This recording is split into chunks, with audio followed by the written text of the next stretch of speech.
Les amis, bonjour, Harry Mariette, master en Krav Maga. Aujourd'hui, je réponds à la question, qu'est-ce que je pense des autres youtubeurs self-défense?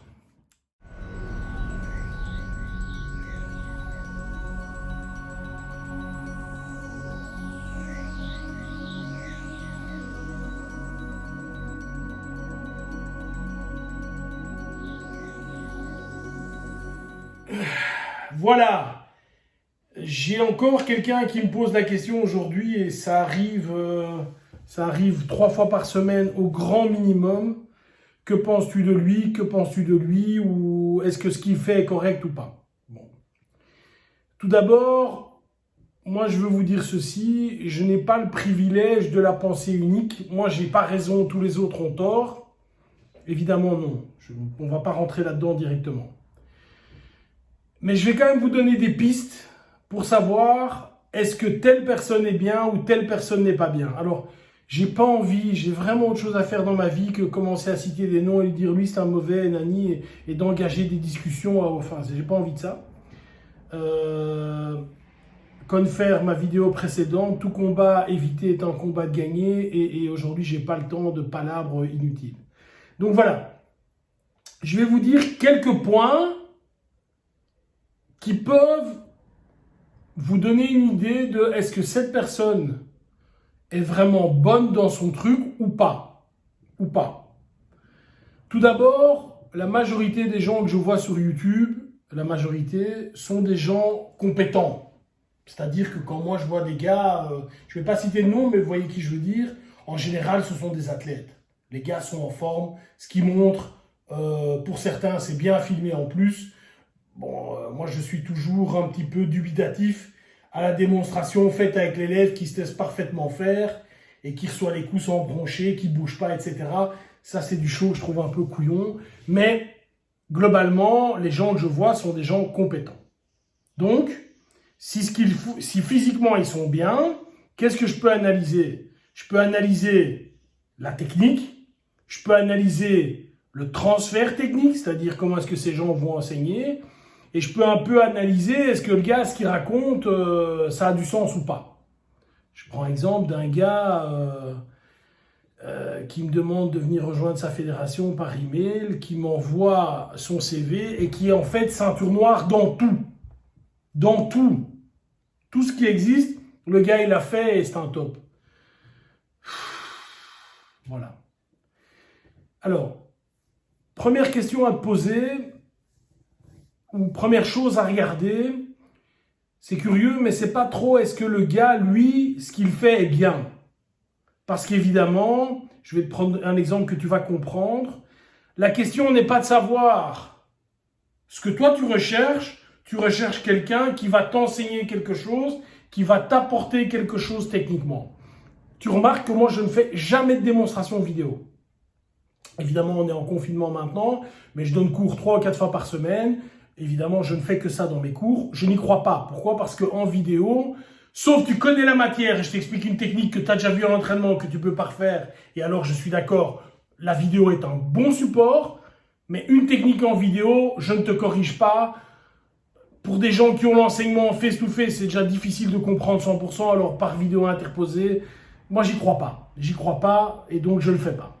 Et j'ai pas envie de faire ça parce qu'au départ, ma chaîne, c'est plutôt pour les gens qui me connaissent, qui me suivent, de leur donner des messages que je ne sais pas leur donner à l'entraînement. Parce qu'à l'entraînement, on s'entraîne et ici, on discute. Donc, dans cette chaîne-ci, je discute.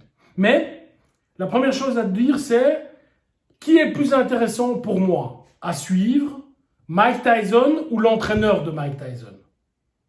Donc, si on vient avec l'idée de dire « Ouais, mais il est super fort », ok, Mike Tyson est super fort.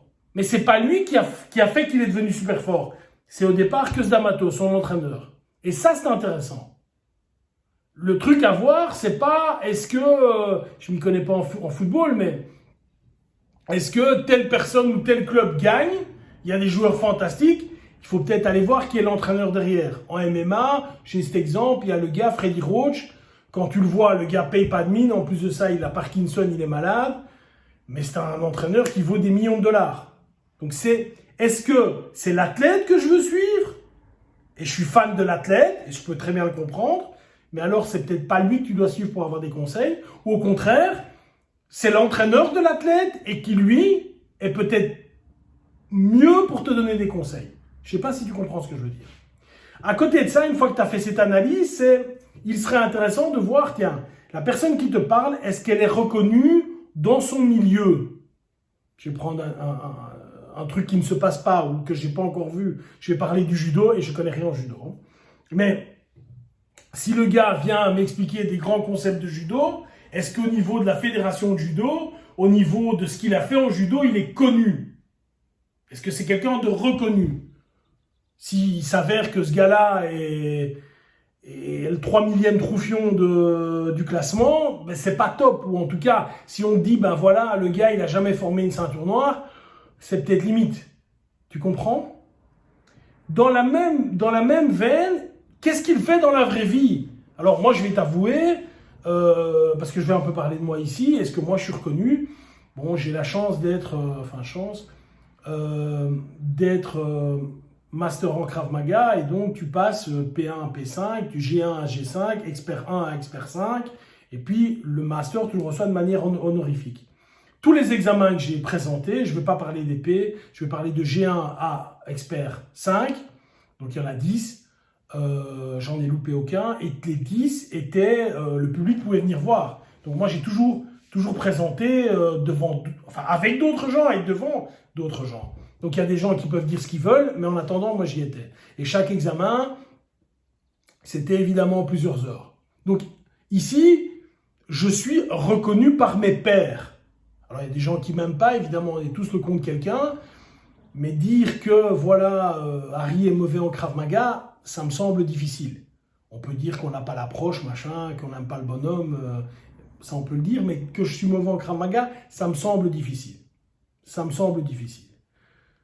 Est-ce que maintenant, dans la vraie vie, parce que c'est bien de faire le kéké devant une vidéo, mais est-ce que dans la vraie vie,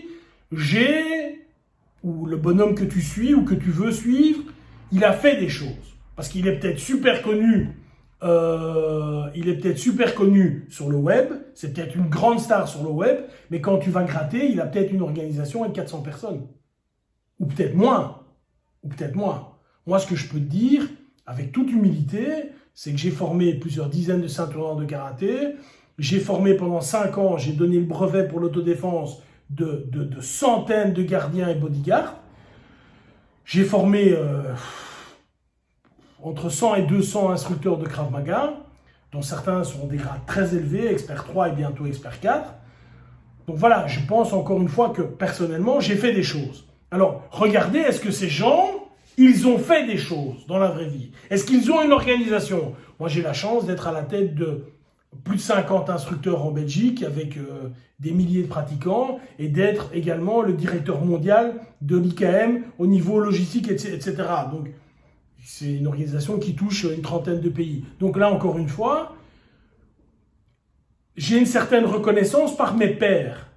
Et dans la vraie vie, j'ai des gens qui peuvent dire, ah bah oui, Harry, je l'ai vu dans des stages, il a donné cours à autant de personnes, il a donné cours en Italie, en France, machin, il a fait des choses comme ça. Voilà, c'est quelque chose qui est vérifiable. Donc vérifiez ça. Est-ce que ce gars-là, il a fait ça? Ou au contraire, c'est le petit pélo qui vend ses vidéos, et quand tu le vois en stage, il y a 10 personnes avec lui, et il fait du show, machin et tout. Voilà, il faut peut-être remettre ça en perspective. La dernière chose maintenant, techniquement, ce qu'il te montre, est-ce qu'il faut être un athlète pour le faire? Alors, je vise personne, mais j'en ai certains en tête où je me dis, ben, ce qu'il fait, moi, je ne pourrais pas le faire, quoi. Parce que j'ai 50 balais, parce que je fais 120 kilos, parce que voilà, c'est trop difficile pour moi.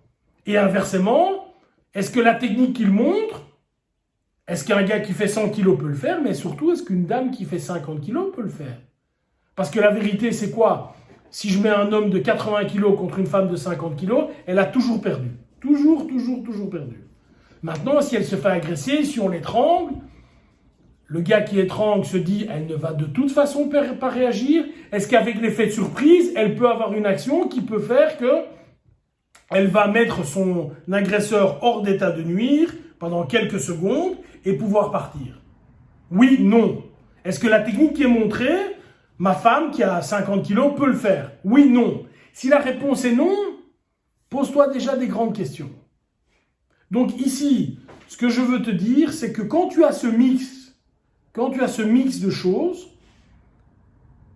et qu'en plus, le gars, parce qu'il y a une autre chose, est-ce que le gars est dans ma... Parce que c'est bien d'avoir le meilleur entraîneur du monde, est-ce que le gars est dans ma région ou pas? Moi, j'ai beaucoup de gens qui viennent de France, qui me disent « Ah, je voudrais m'entraîner avec toi, et les gars, je suis sur Bruxelles. » Avec tout le respect, tout le plaisir, je ne vais pas me déplacer moi jusqu'en Auvergne et toi, tu ne vas pas venir ici. Donc, est-ce que le gars avec qui tu veux, le top que tu as vu, il est dans ta région? Oui, non. Et ensuite, est-ce que humainement, ce gars correspond à tes vraies valeurs? C'est très bien d'être connu, c'est très bien que tes techniques fonctionnent, c'est très bien d'avoir fait plein de choses. Mais si au fond de toi, tu es une vraie merde, c'est pas tellement intéressant de suivre un gars comme ça. Ok, les amis?